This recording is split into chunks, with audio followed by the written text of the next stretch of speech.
பாருங்க, நம்ம ரெடி பண்ண எண்ணெய் எந்த அளவுக்கு சூப்பரா ரெடி ஆயிருக்கு பாத்தீங்களா? இதை நீங்க 2 தடவை யூஸ் பண்ணாவே போதும். உங்களுக்கு முடி எந்த அளவுக்கு மாற்றமா இருக்குன்னு நல்லாவே உங்களுக்கு தெரியும். அந்த அளவுக்கு நல்லா ஷைனிங்கா, ஸ்மூத்தா இருக்கும் முடி. கை வைக்கவோ, இல்ல தலைய சீப்பு வச்சு சீவவோ, அந்த அளவுக்கு சூப்பரா இருக்கும். சீப்பு தலைய வழிக்கணும் வரும். அந்த அளவுக்கு சாஃப்ட்டா இருக்கும் முடி. இங்க பாருங்க.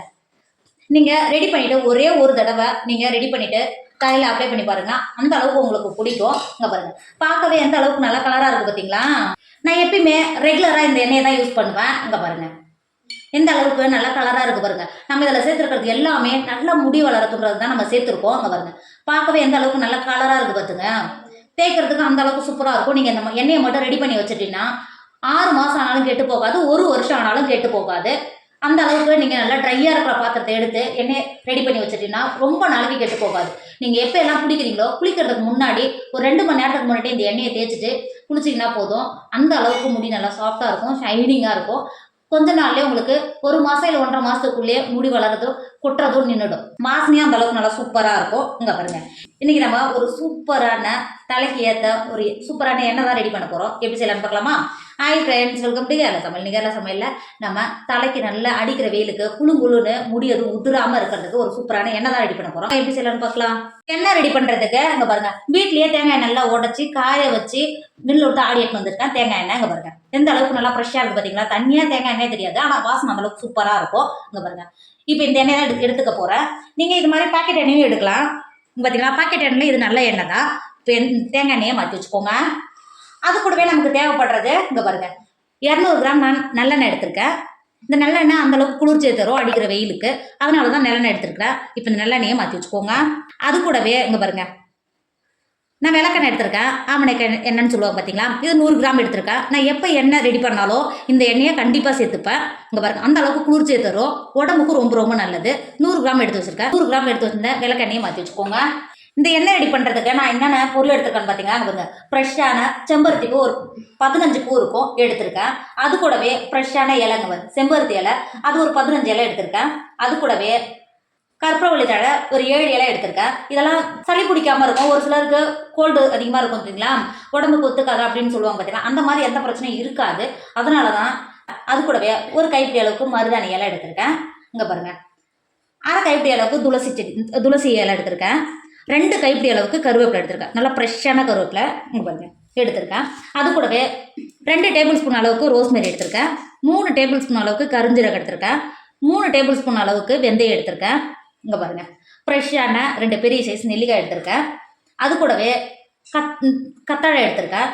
நீங்கள் கத்தாழை எடுக்கும்போது இங்கே பாருங்க, இதை கட் பண்ணி 2 நாள் வெளில வச்சிங்கன்னா இதில் வந்து மஞ்சள் கலரில் ஒரு ஜெல்லு மாதிரி வெளில வரும் பார்த்தீங்களா? ஃபுல்லாக போனதுக்கப்புறம் எடுத்திங்கன்னா அந்த அரிப்பெல்லாம் இல்லாமல் இருக்கும். அதனால தான் நான் 2 நாளைக்கு முன்னாடியே கட் பண்ணி வெளில வச்சுருந்தேன்.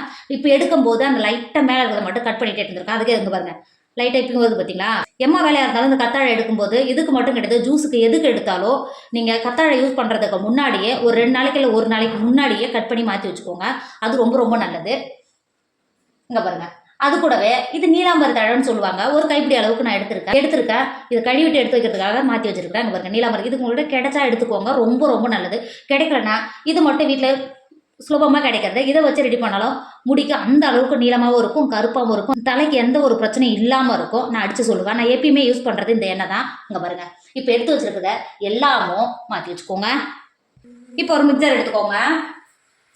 நம்ம எடுத்து வச்சிருக்கிற பொருளை எல்லாமே மிக்சரில் சேர்த்துட்டு அரைச்சி தான் எடுக்க போகிறோம். அந்த அளவுக்கு சாரியாக இருக்கணும். இங்கே பாருங்க, நம்ம எடுத்து வச்சிருந்தேன் செம்பருத்தி இலை இருக்குது பார்த்தீங்களா? இந்த செம்பருத்தி இலையை சேர்த்து கொடுத்துக்கோங்க. சேர்த்து கொடுத்துறது கூடவே நம்ம கற்பூரவள்ளி இலை எடுத்து வச்சிருக்கோம் பார்த்தீங்களா? இதையும் சேர்த்து கொடுத்துக்கோங்க. கொடுத்துட்டு நம்ம எடுத்து வச்சிருக்க துளசி இலையும் உங்களை சேர்த்துக்கோங்க.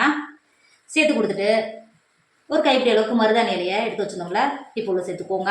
சேர்த்து கொடுத்துட்டு நம்ம கருவேப்பிலை எடுத்து வச்சிருந்தோம் பார்த்தீங்களா? கருவேப்பிலையும் சேர்த்து கொடுத்துக்கோங்க.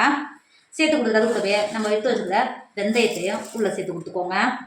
கருஞ்சீரகம் சேர்த்துக்கோங்க. ரோஸ்மெரி சேர்த்து கொடுத்துக்கோங்க. சேர்த்து கொடுத்துட்டு நம்ம செம்பருத்தி பூ எடுத்து வச்சுருக்கோம் பார்த்தீங்களா? இந்த செம்பருத்தி பூவை காம்பை நீக்கிட்டு இந்த மாதிரி எடுத்துக்கோங்க. இதை நீங்கள் அரைக்கும் போது ரொம்ப பேஸ்ட் மாரி அரைக்கணும்னு அவசியம் கிடையாது. இங்கே பாருங்கள், சும்மா நம்ம எடுத்து வச்சுருக்கிறது எல்லாமே உடஞ்சி வந்தால் மட்டும் போதும். அப்போ தான் அந்த எண்ணெயில் போட்டு நம்ம கொதிக்க வைக்கும்போது அதோட ஃப்ளேவர் எல்லாமே இறங்கும். இந்த மாதிரி சேர்த்து கொடுத்துக்கோங்க. சேர்த்து கொடுத்துட்டு நான் நீலாம்பரி இலைன்னு சொன்னேன் பார்த்தீங்களா? அந்த நீலாம்பரி இலையும் ஒரு கைப்பிடி அளவுக்கு எடுத்து வச்சுருக்கேன். சேர்த்து கொடுத்துக்கோங்க.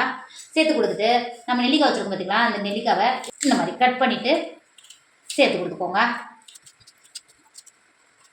சேர்த்து கொடுத்துட்டு நம்ம கத்தாழை எடுத்து வச்சுருந்தோம் பார்த்தீங்களா, சைடு எதுவும் கட் பண்ணணும்னு அவசியமே கிடையாது. இங்கே பாருங்க, இந்த மாதிரி கட் பண்ணிட்டு சேர்த்துக்கோங்க. சேர்த்து கொடுத்துட்டு மிக்சி மூடி போட்டு மூடி ஒன்றும் பாதியமாக அரைச்சி எடுத்துக்கோங்க.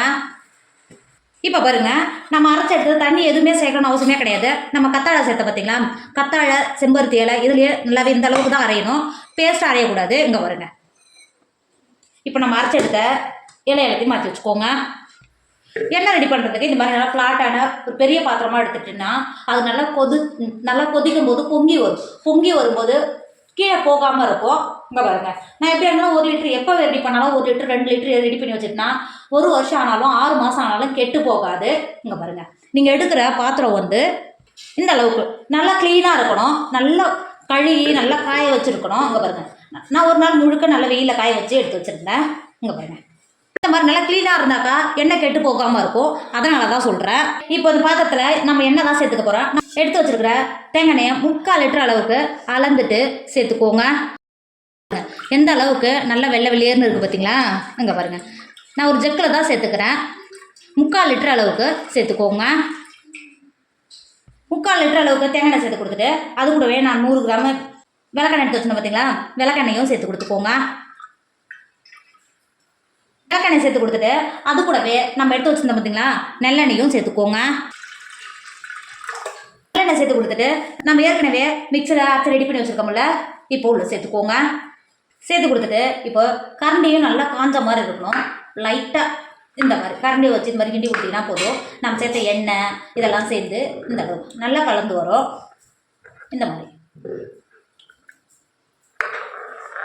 இப்போ கலந்து கொடுத்துட்டு அடுப்பில் வச்சு ஒரு 15 நிமிஷத்துக்கு நல்லா சூடு பண்ணிக்கோங்க. நல்லா சூடு பண்ணும் போதே லைட்டாக பொங்கி வர மாதிரியே இருக்கும். இது மாதிரி நல்லா கை விடாமல் நல்லா கிண்டி கொடுத்து நல்லா கொதிக்க விடுங்க. பாருங்க, நம்ம எண்ணெயை கொதிக்க வச்சு இப்போ ஒரு 5 நிமிஷம் கூட ஆகலை, எந்த அளவுக்கு நல்லா பொங்கி வருது பார்த்தீங்களா. அதனால தான் சொல்கிறேன், நீங்கள் எடுக்கும்போது தாராளமான பாத்திரம் வந்து எடுத்திங்கன்னா இது கீழே பொங்கி வராது. இங்கே பாருங்கள், இப்போ நீங்கள் கிண்டி கொடுக்கும்போதும் இந்த ஸ்பூன் நல்லா ட்ரையாக இருக்கணும், துளி கூட தண்ணி இல்லாமல் இருக்கணும். இங்கே பாருங்கள், இந்த மாதிரி நல்லா கலந்து கொடுத்துக்கோங்க. கலந்து கொடுத்து இது நல்லா இந்த பபிள்ஸ் எல்லாம் அடங்கி எண்ணெய் நல்லா தெளிஞ்சு வரும். அது வரையிலும் அடுப்பில் வச்சு இதே மாதிரி நல்லா கொதிக்க வச்சுக்கிட்டே இருங்க. அப்போ தான் நீங்கள் 1 வருஷம் ஆனாலும் கெட்டு போகாது. இப்போவே நல்லா வாசனை வர ஆரம்பிச்சிடும். இங்கே பாருங்கள், நம்ம அரைச்சி சேர்த்தோம் பார்த்தீங்களா, அது வடிகட்டும் போது அந்தளவுக்கு நல்லா கிறிஸ்பியாக இருக்கும். எண்ணெய் நல்லா கலர் மாதிரி வரும். அது வரையிலும் இந்த மாதிரி அடுப்பில் இருந்து இந்த மாதிரி கிண்டி கொடுத்துக்கிட்டே இருங்க. நான் பொங்கி வரும்னு சொன்னது இந்த அளவுக்கு தான். ஆனால் டோட்டலாக 40 நிமிஷம் இந்த எண்ணெயை நல்லா கொதிக்க வைக்கணும். நம்ம சேர்த்த நல்லெண்ணெய், விளக்கெண்ணெய், தேங்காய் எண்ணெய், நம்ம சேர்த்த எல்லா பொருளும் சேர்ந்து நல்லா இந்த எண்ணெயில் அது ஃப்ளேவர் எல்லாம் இறங்கி அந்த அளவுக்கு நல்லா கலர் மாதிரி வரும். அது வரலும் இந்த மாதிரி கைவிடாமல் கிண்டி கொடுத்துக்கிட்டே இருங்க. எண்ணெய் இதுக்கு மேலே நீங்கள் இந்த மாதிரி கிண்டி கொடுக்கும்போது எண்ணெய் பொங்கி வராமல் இருக்கும். அதனால தான் சொல்கிறேன். இங்கே பாருங்கள், இந்த மாதிரி கிண்டி கொடுத்துக்கிட்டே இருங்க. கிண்டி கொடுத்து இந்த பபிள்ஸ் எல்லாம் அடங்கி நல்லா தெளிஞ்சு வரும். அது வரையிலும் கைவிடாமல் கிண்டி கொடுத்துக்கிட்டே இருங்க. இப்போ பாருங்கள், 40 நிமிஷம் சொன்னேன், 38 நிமிஷம் ஆகிடுச்சு. இங்கே பாருங்கள், பபுள்ஸ் எல்லாம் அடங்கி எந்த அளவுக்கு எண்ணெய் மட்டும் தெளிஞ்சு வந்திருக்கு பார்த்தீங்களா. இங்கே பாருங்கள், எந்த அளவுக்கு நல்லா கலர் இருக்குது பார்த்தீங்களா. நம்ம சேர்த்த செம்பருத்தி இலை, செம்பருத்தி பூ, கரிஞ்சீரகம் இது கூடலாம் சேர்த்து இந்த எண்ணெயை ஒரு நாள் முழுக்க இதிலே வைக்கும்போது இன்னும் நல்லா கலர் வரும், இன்னும் நல்லா வாசனை வரும். இப்போ இறக்கிட்டு சட்டுன்னு மூடி போட்டு மூடாமல் ஒரு 3 மணி நேரத்துக்கு இந்த எண்ணெயை இப்படியே திறந்து வச்சுருங்க. திறந்து வச்சா மட்டும்தான் இதோட சூடு நல்லா ஆறும். சட்டுன்னு நீங்கள் மூடி போட்டு மூடினீங்கன்னா நம்ம மூடியிலேருந்து சூடாக இருக்கிறதுனால இது வேர்த்து உள்ளே வாங்கும்போது சட்டுன்னு எண்ணெய் கெட்டு போயிடும். அதனால தான் சொல்கிறேன், இதை மூடி போட்டு மூடாமல் ஒரு 3 மணி நேரத்துக்கு நல்லா ஆற விடுங்க. நம்ம சேர்த்த பொருளோடு இருந்தாவே நல்லா கலர் மாறி இன்னும் நல்லா எண்ணெய் நல்லா கிடைக்கும். அதனால் இறக்கி மாற்றி வச்சுக்கோங்க. இப்போ பாருங்கள், ஒரு நாள் முழுக்க நம்ம சேர்த்த செம்பருத்தி இலை இது கூடவே நல்லா ஊறிடுச்சு. எண்ணெய் ஊறின பிறகு எந்த அளவுக்கு நல்லா கலர் மாதிரி இருக்குது பார்த்தீங்களா. இங்கே பாருங்கள், இப்போ இந்த அளவுக்கு நல்லா ஊறின எண்ணெயை இந்த மாதிரி ஒரு ஏர் டைட்டான ஒரு பாட்டில் எடுத்துக்கோங்க. இதை நல்லா கழுவிட்டு நல்லா காய வச்சு எடுத்து வச்சுருக்கேன். நான் எப்பயுமே எண்ணெய் இது மாதிரி ரெடி பண்ணால் ஒரே பாட்டிலில் ஊற்றி வைக்க மாட்டேன். என்கிட்ட பசங்க இருக்கிறதுனால எடுத்த உடனே கீழே விழுந்தால் எல்லாமே வேஸ்ட்டாக போயிடும். அதனால் எப்பயுமே 2 பாட்டிலில் தான் நான் எடுத்து வைப்பேன். இங்கே பாருங்கள், இந்த மாதிரி நல்லா கழுவிட்டு துளி கூட தண்ணி இல்லாமல் நல்லா தொடச்சி காய வச்சு எடுத்து வச்சுருக்கேன். அதே மாதிரி எண்ணெயை வடிகட்டுறதுக்கு எடுக்கிறீங்க பார்த்தீங்களா, இந்த ஃபில்டரும் அந்தளவுக்கு நல்லா கழுவி துளி கூட தண்ணி இல்லாமல் இருக்கும். அப்போ தான் ரொம்ப நாளைக்கு நம்ம வச்சு யூஸ் பண்ணும்போது எண்ணெய் கெட்டு போகாமல் இருக்கும். நல்லா எண்ணெய் நல்லா ஆறி நல்லா தெளிஞ்சு வந்திருக்கு. எந்த அளவுக்கு நல்ல கலர் மாதிரி இருக்குது பார்த்தீங்களா, அந்த அளவுக்கு வாசனையும் இருக்கும். இப்போ இந்த எண்ணெயை நம்ம கழுவி நல்லா காய வச்சு எடுத்து வச்சுருக்கோம்ல, இந்த பாட்டிலுக்கு எண்ணெயை மட்டும் வடிஞ்சு வர மாதிரி இந்த மாதிரி கிட்ட வச்சு இந்த மாதிரி சேர்த்துக்கோங்க. சேர்க்கும் போது எண்ணெய் மட்டும் நல்லா வடிஞ்சு வரும். இங்கே பாருங்கள், இந்த மாதிரி கீழே போகாமல் இந்த மாதிரி எண்ணெயை வடிகட்டி எடுத்துக்கோங்க. நீங்கள் இந்த மாதிரி வடிகட்டி எடுத்து வைக்கும்போது திரும்பவும் கை வைக்காமல் ஒரு ஸ்பூன் அது மாதிரி எடுத்து தான் நீங்கள் தலைக்கு தேய்க்கணும். அப்போ தான் ரொம்ப நாளைக்கு கெட்டு போகாமல் இருக்கும். நீங்கள் அப்படியே கை வச்சு எண்ணெய் எடுத்திங்கன்னா சீக்கிரம் கெட்டு போயிடும். அதனால தான் சொல்கிறேன். இப்போ இந்த பாட்டிலுக்கு இருக்கிற எண்ணெயெல்லாம் நல்லா வடிகட்டி எடுத்துக்கோங்க. பாருங்க, ஏர்டைட்டான பாத்திரத்துக்கு மாற்றிட்டேன். இது மாதிரி மாற்றி வச்சுட்டீங்கன்னா ரொம்ப நாளைக்கு கெட்டு போகாது. நான் எப்பயுமே 1 லிட்டர் எண்ணெய் ரெடி பண்ணால் ஒரே பாத்திரத்துக்கு மாற்ற மாட்டேன், வேற ஒரு பாத்திரத்துக்கு மாற்றி வச்சுப்பேன். என்கிட்ட எங்கள் வீட்டில் சின்ன சின்ன குழந்தைங்க எனக்கு 3 பசங்க இருக்காங்க. அவங்க எடுக்கும்போது கீழே விழுந்து உடஞ்சிருச்சா ஃபுல்லாக வேஸ்ட்டாக போயிடும். அதனால தான் இங்கே வருங்க, நான் 2 பாத்திரத்துக்கு மாற்றி வச்சுப்பேன். இது தீர்ந்த பிறகு அந்த பாத்திரத்துலேருந்து இதை மாற்றி வச்சுப்பேன். இங்கே பாருங்க, இந்த மாதிரி ஏர்டைட்டான பாத்திரத்தில் மூடி வச்சுட்டீங்கன்னா 6 மாதம் இல்லை 1 வருஷம் ஆனாலும் கெட்டு போகாது.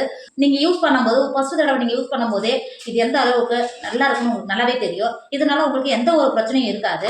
தைரியமாக ட்ரை பண்ணுங்கன்னு மட்டும்தான் சொல்கிறேன். கண்டிப்பாக நீங்களும் ட்ரை பண்ணுங்கள். என்னோட வீடியோ உங்களுக்கு பிடிச்சிருந்தா உங்கள் ஃப்ரெண்டு உங்கள் ஃபேமிலிக்கு ஷேர் பண்ணுங்கள். மறக்காம கேரளா சமையல் சப்ஸ்கிரைப் பண்ணிக்கோங்க. தேங்க்யூ.